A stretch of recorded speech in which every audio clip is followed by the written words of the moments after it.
guys, it's Will. It's Hong Kong Cinema Appreciation Society.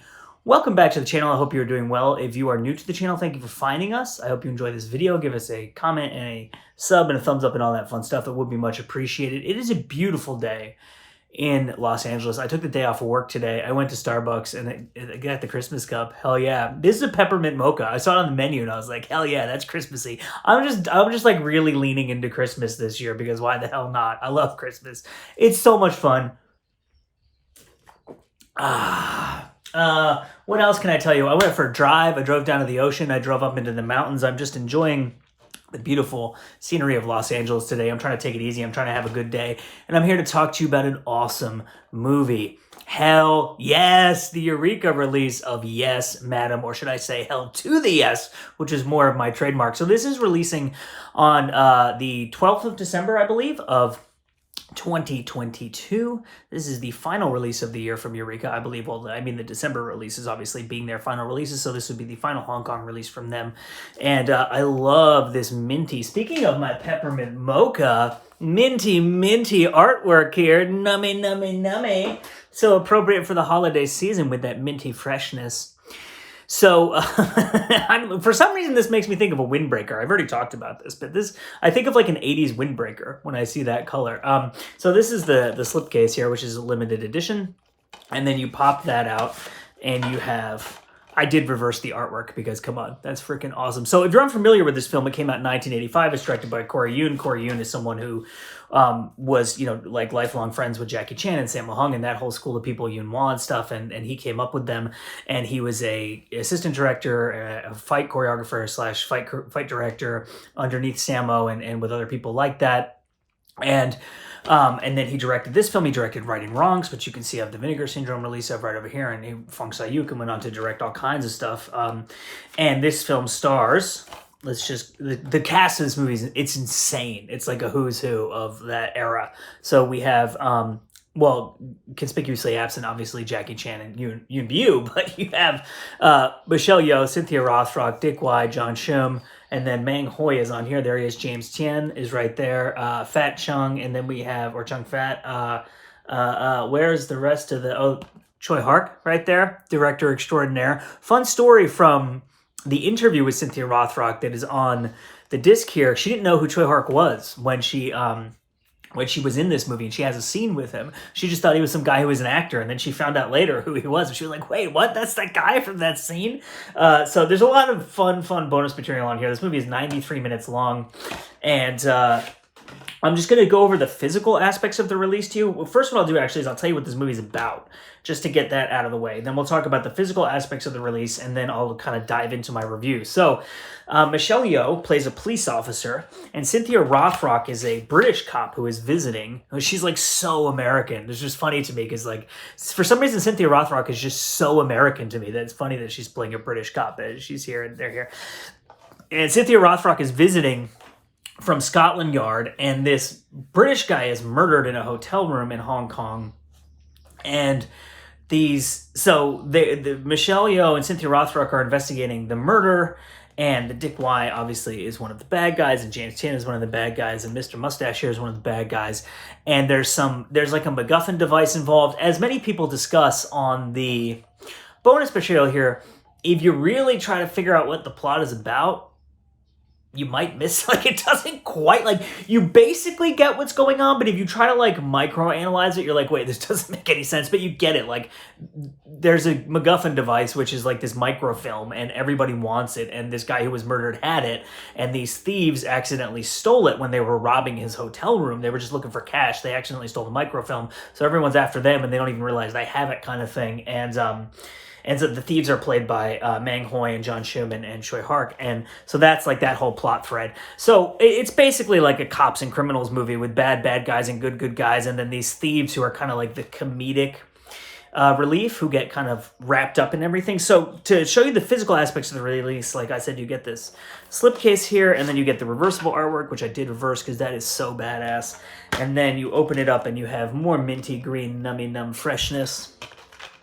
And then you pop out the booklet here. The booklet has a great essay by James Oliver. He talks about, actually one of the things that's really interesting that he talks about is how, every time we get a movie like Atomic Blonde or you know, like in other kind of like female-led action film. Black Widow is another example that is used in here. You know, you get like this wave of, by the way, I love this poster. It's so good.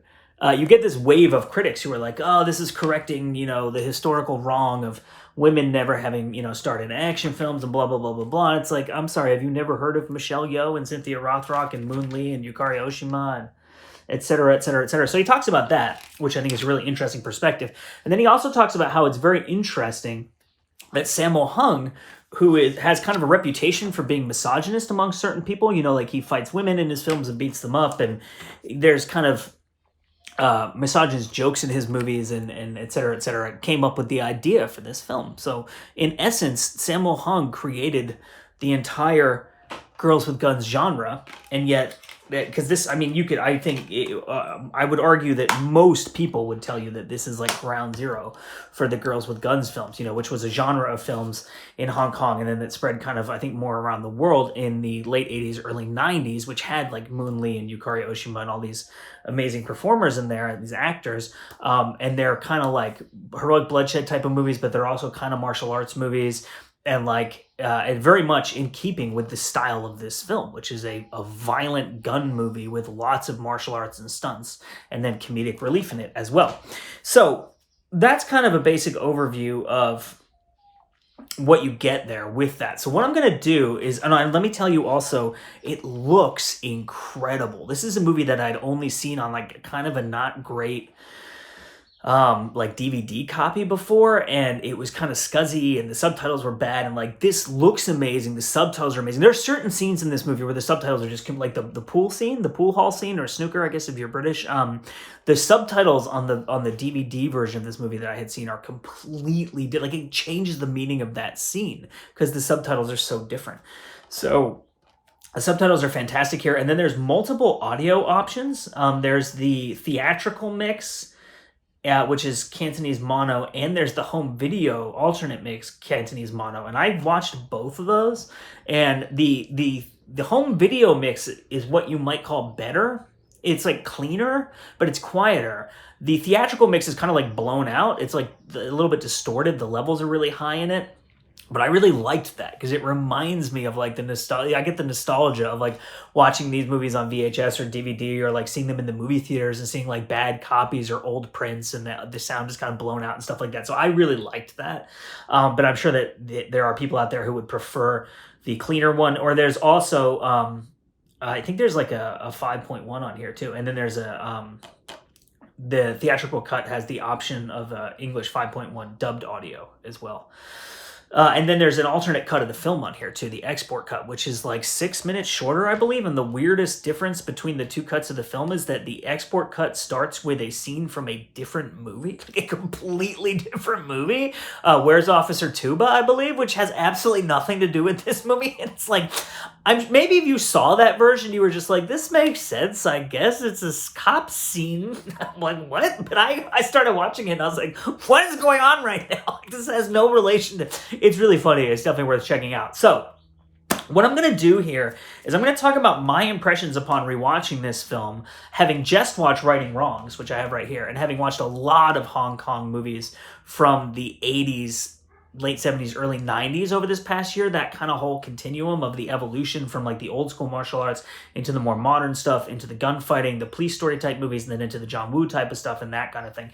I'm going to talk about kind of where I see this movie and Righting Wrongs fitting. I'm going to talk about Corey Yuen as a director and as his style and stuff like that. And I'm going to talk about some really interesting things I learned about the making of this film from the bonus features. So I'll be talking about bonus features and the movie, and then I'll give an overview of the rest of the bonus material kind of at the end here. So this movie came out in 1985, like I said.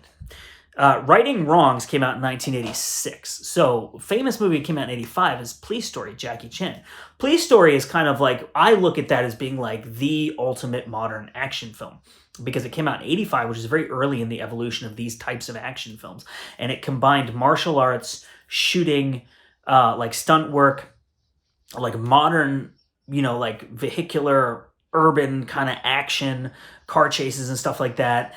and it has like some comedy in it, and it's like the kind of the ultimate modern action film. And I think that you could say that like you can look at that in a way as ground zero, and everything kind of evolving kind of out of that. What's so interesting about that is that this movie actually came out 2 weeks before Police Story and is a very similar type of movie. Now, it's a lot darker. This movie and Righting Wrongs right here are very bleak films. But it is interesting that it is a dark action movie with fighting and stunts and that whole kind of Samo Jackie school of doing things.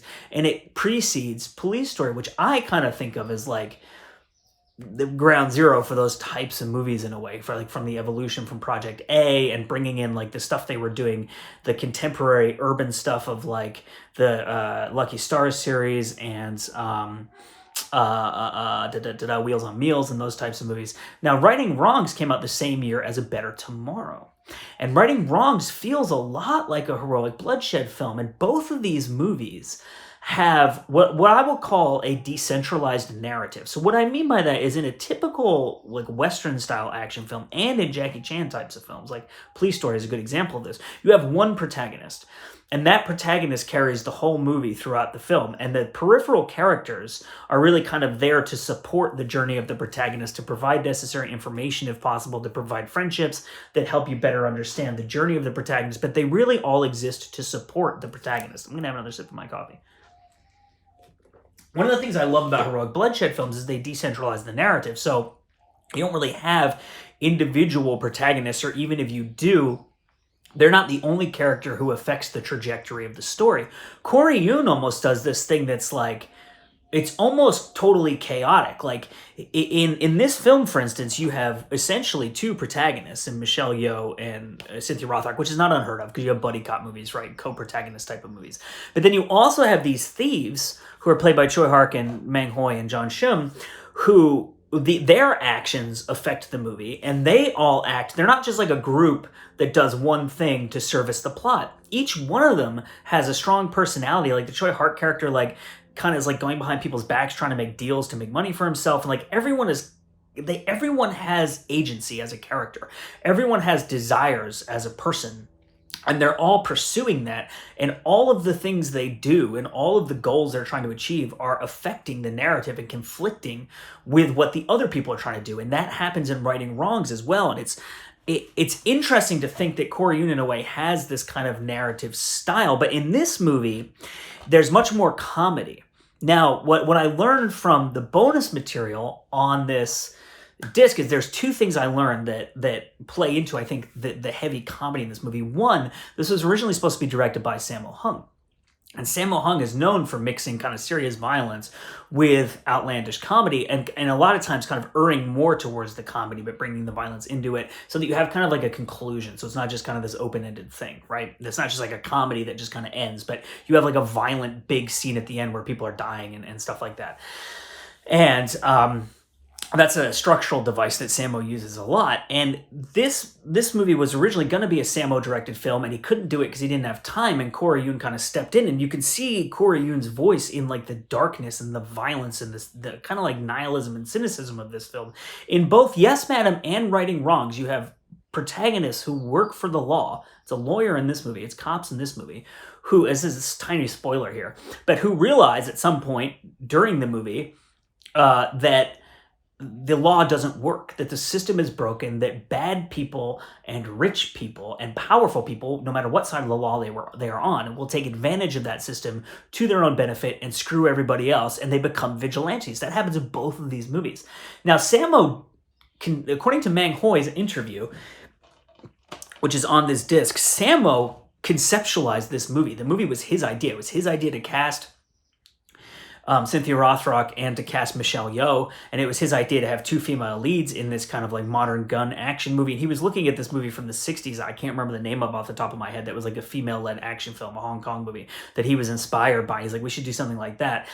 And so he kind of conceptualized the framework of the movie, and then Corey Yuen stepped into it and became the director. But then apparently, according to James Oliver's essay, Corey Yuen's cut of the movie scared D&B because it was really hard-edged and violent and not like cynical and nihilistic, much like Righting Wrongs, which doesn't have the comedy as much, and it's just like really kind of a brutal, dark movie.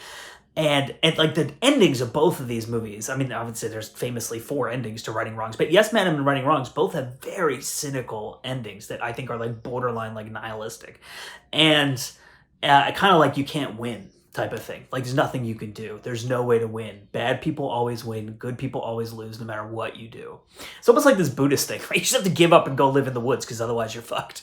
But not to wax too philosophical as we're talking about Girls with Guns movies, but apparently D&B wanted reshoot. Like, we got to add more comedy to this movie. It's like too brutal and dark. And remember, this is pre-John Woo. And so what's so interesting to me is that in a way, Corey Yuen was like, he was like just before his time. He was like a year before his time.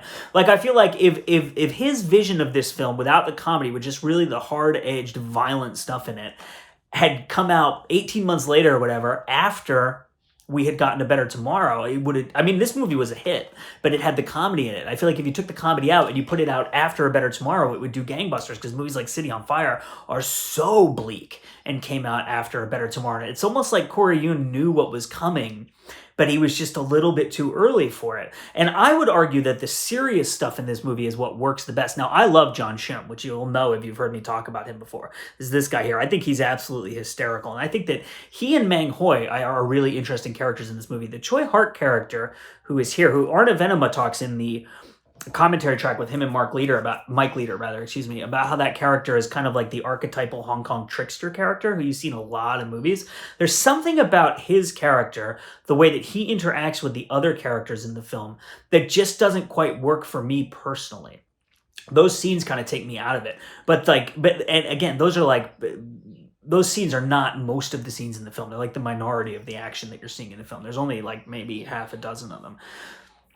I think the serious stuff, the violence, the action, the tension between the Cynthia Rothrock and Michelle Yeoh characters, how that evolves into friendship, and kind of like in generally speaking, the decentralized narrative, like I said, those are the things that really appeal to me about this movie and really make it an awesome and successful film. So I just want to make sure that I covered all the stuff that I wanted to talk about with regards to this film and Corey Yuen. And the fighting in this movie is amazing, which is to be expected because Mang Hoi and Corey Yuen did the fight directing together. And Mang Hoi, the interview with Mang Hoi, let me just talk about that right now since I'm talking about Mang Hoi. I think it's about 17 minutes long, 15, 17 minutes long.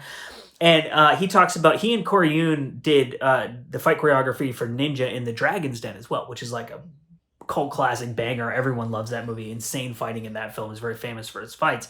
So Mang Hoi kind of talks about his whole career, and he talks about how he was a child actor. He started acting at age 7. He acted in movies until he was like 16, and he's like, I got to that point and I was like too old for child roles and I was too young for adult roles. So he became a fight choreographer and a stunt performer, along with like Yoon Bi-yu and Corey Yuen and Yoon Wha. Yoon Wha, I think, is a little bit older and had already been kind of in movies and stuff like that. But and like Sammo Hung, and like kind of, he's not from the same Peking opera school as them, but he studied Peking opera, and that's how he got into movies and stuff like that. And so he became a part of that crew, and he and Corey Yuen started working together, and they started stunt choreographing together. And his memories of this movie, like, he remembers how Sammo came up with the idea for the movie. He called him up and was talking to him about it. He remembers kind of them initially putting together the cast, and like when he first saw Cynthia Rothrock on TV, he called Mang Hoi and was like, "Are you watching this? Like, we got to put her in a movie. Maybe she could be in that movie we're thinking about with the female leads." And how he kind of had to pass the movie on to Corey. And Mang Hoi actually says it was his suggestion that they have Corey Yuen direct the film, because Sammo was like, well, who's going to direct it? I think Mang Hoi and Corey Yuen were already kind of on board to do the action. And Sammo was like, well, I don't have time to direct this movie. Who should do it? Because Sammo produced it. And so Mang Hoi was like, well, why don't we have Corey Yuen do it? And he's like, oh yeah, great idea. So this became his first movie as a director, and he just has a really sharp memory, and he recalls so many details about making this film, the behind the scenes and stuff like that. There's multiple Cynthia Rothrock things on here. So there's a Cynthia Rothrock interview that's about I think 20 minutes long that was done recently, which is great. I mean, she talks about how she was recruited to be in this film, and how she remembers like watching Snake in the Eagle's Shadow as a kid, and like loving Jackie Chan and those types of martial arts films. And when she was first told she was going to Hong Kong to do a movie, she thought it was going to be like a Shaw Brothers style like period piece type of movie. So she thought she was going to show up and they were going to put her in like the traditional Chinese costumes and like the makeup and stuff. And she shows up for the movie and they give her like a pair of jeans, and she's like, what? They're like, oh yeah, you're a female detective from Britain and it's like a gun movie. And she's like, oh, okay. it's just really, and she and Michelle Yeoh, she said they both speak English obviously really well, and they formed like a really great bond on the set of the film, and they really supported each other in doing the action and in like kind of just being on. And she also talks about, which is really interesting, how like there was never any discussion of this being like a woman movie or like a feminist movie. It was just like no one talked about that. They just showed up and did the work, and it was never like, you're a woman, I'm a man, I'm doing this. It was just like they were all co-workers, they were all on the set of the film, they all wanted to make a great movie, and they just showed up and did it, and they weren't even really thinking about that. And she talks, one of the things that Cynthia Rothrock mentions that I thought was really interesting is because obviously she didn't speak Cantonese at the time, so she knew and they would be dubbing her voice and everything like that. She wasn't saying the lines in Cantonese on the set of the film, so she would ask the people who had the script, I guess, how many syllables her lines were, so that she could create like an English language sentence or whatever that would be the same number of syllables, so that when they dubbed her voice, it would match. It wouldn't look like she was talking when there was no talking and stuff like that. And I think someone advised her to think about that. Like one of her friends suggested she think about that when she was making the film. I don't remember exactly how she came up with that idea, but she explains it. I thought that was fascinating. There's also a select scene commentary with Cynthia Rothrock where she talks about two different scenes in the movie with Frank. So Frank kind of guides her through it. And they talk about the big finale, obviously, like where they filmed that, how long it took, like what the fighting was like and stuff like that. And then they talk about the airport fight scene too, which is really cool to just have her walking through those scenes talking about it. Something else that Mang Hoi mentioned in his interview that I'm just remembering is that the big finale of the film was just too much for him and Corey Yuen to handle together. Like the whole rest of the movie, they did all the fight choreography and fight directing together, but that big scene at the end, he said, was just too much for them to do together. So Mang Hoi did the Cynthia Rothrock, Dick Wise stuff, and then Corey Yuen did the Michelle Yeoh and Fat Chung stuff, and they kind of like split the workload so that they could handle it. It took a month to film the whole thing, which is just bananas. There's a Michelle Yeoh interview on here, which is awesome. It's like, I think it's about 16 minutes long. It's an archival interview, so it's an older interview. She looks pretty young in it. I would guess it's from like the early to mid 90s at some point, maybe mid 90s. And like around the time she did the James Bond movie. So in this interview, Michelle Yeoh kind of like covers her whole career. It's not specifically about this film. She talks about how her mom would watch like Shaw Brothers movies when she was a kid, and she would see them on the TV, and they would go to the Odeon in Piccadilly in London and like watch movies there. And she never thought that she would be an actor. She was training really seriously at ballet, and that was kind of her focus. But then when she was like 16 or 17, I guess a doctor or a specialist or something told her that ballet it was bad for her back. She had back problems and that she couldn't keep doing it. And so she kind of started looking for other stuff at that point. And the reason she ended up getting cast in movies was she won a beauty contest. And the reason she won the beauty contest was actually that her mom entered her without telling her, which is really interesting. She talks a lot about Jackie Chan. So Jackie fans will really like this interview. The first time she was in a movie with him, she knew him as Jackie Chan, right? The first time she was in a movie with him, they told her she was going to be meeting, and then they said his Chinese name, and she didn't know who that was. So she's like in the makeup and costume place or whatever, and the trailer or whatever it is, and this guy comes in, and they're like, "Oh, this is so and so," and she's like, "That's Jackie Chan," and they're like, "Yeah, that's his real name is," and she was like, "Wait, what? I'm going to be in a Jackie Chan movie?" Like, or like, I'm going to be in this thing with Jackie Chan. Right? It was just like really cool to hear like her excitement, and she said that Jackie is exactly who you see. He's always funny. He's always happy. He's always joking. He loves making movies. It's very easy to understand why people are so excited to be around him all the time and love his movies and want to be in his movies, because he's such an infectious presence. And it's a really cool interview. So then there's something on here called Battling Babes, which is an amazing title, which is 10.5 minutes long. And it's like this mini documentary. It's an archival thing. And it's got Sophie Crawford in it, who honestly I'm not really familiar with. She was Sarah Michelle Gellar's stunt double on Buffy the Vampire Slayer. Moon Lee is in it. Yukari Oshima, Cynthia Rothrock, Michiko Nishikawa, who is in like In the Line of Duty 3 and My Lucky Stars and stuff like that, God of Gamblers. And they basically just show them like working out and interview them about what it's like to be like a woman in the action world, doing stunts, doing fighting, the type of movies they like, why they were attracted to doing movies and stuff like that. It's cool. It's like I said, it's short. It's like 10.5 minutes to have like that many 5-6 people in it. Like each clip is pretty short, but it's pretty interesting to hear them talk about all that stuff. And it's cool to have a focus on the women who star in action films. And then we have 2 commentary tracks on here, Frank and Michael Worth, who are awesome, of course, as always, and Mike and Arna. So Frank does bios for all the major players in this movie, and they're like incredible. They are so detailed. There's so much information in them. Like, I learned stuff about Choi Hark I never knew before, and all the other people in this movie, the bios are just fantastic, and it was really cool to get all that from what, like, I would say of this is one of the releases of the year for me with regards to how much I learned about this movie that I didn't know before, and how much that changes my understanding of the film. Like, this is really kind of a revelatory release in a way, that I learned all this stuff I didn't know Sammo Hung was supposed to direct this movie. I didn't know it was originally a lot more serious and violent, and that they added some of the comedy later. Like, all this stuff that completely kind of changes my understanding of this film. And Frank, there's so much information that Frank gives on the commentary track that really helps just color the viewing experience. Michael Wirth talks about, if you watch Corey Yoon's later films and you watch this film, he talks about the way that he edits things, the way that the camera moves, the way he shoots fight scenes, and how things evolved over time, and how his style evolved, and what it evolved from and into, and stuff like that. Very, very interesting analysis.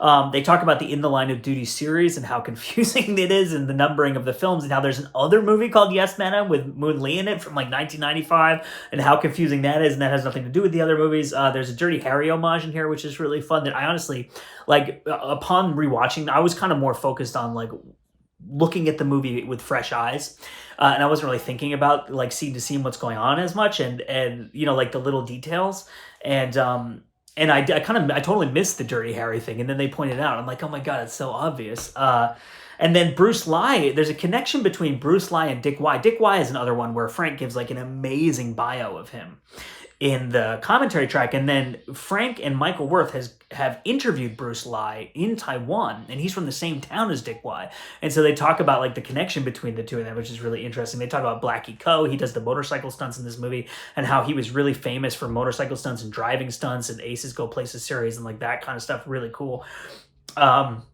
And then, okay, so something that Frank and Mike and Arna, Frank and Michael and Mike and Arna both talk about, which I'm going to use to connect my discussion of the commentaries, is the opening scene is kind of like an homage / joke on Long Arm of the Law, which is one of my favorite Hong Kong movies.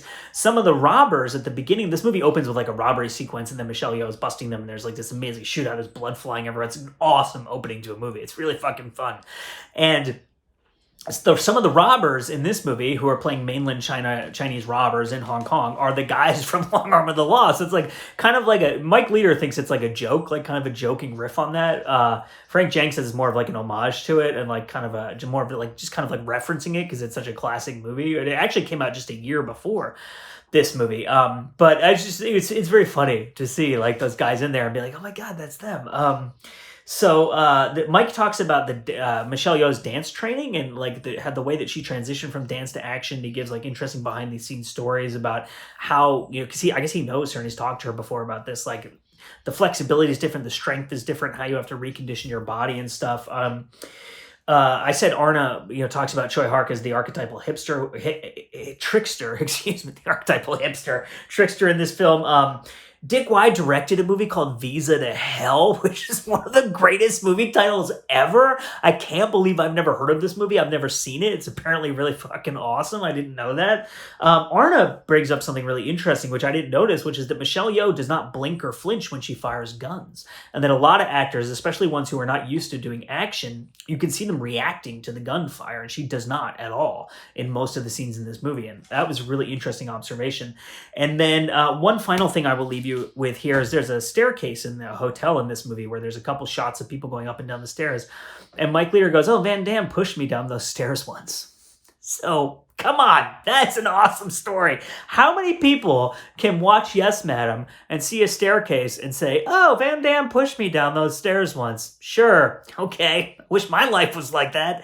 Anyway, my name is Will, and I am reviewing Yes Madam from Eureka Entertainment. This is an amazing release. I loved it. It's a great classic movie, but this release really allowed me to see it with fresh eyes and to understand it anew, and that's what I love about these Blu-ray releases. You can rediscover films and not just rediscover your joy and love for them, but also kind of recontextualize how you understand them and how they fit in the continuum of these films and the history behind them. So I thank you so much for watching, and we will see you next time.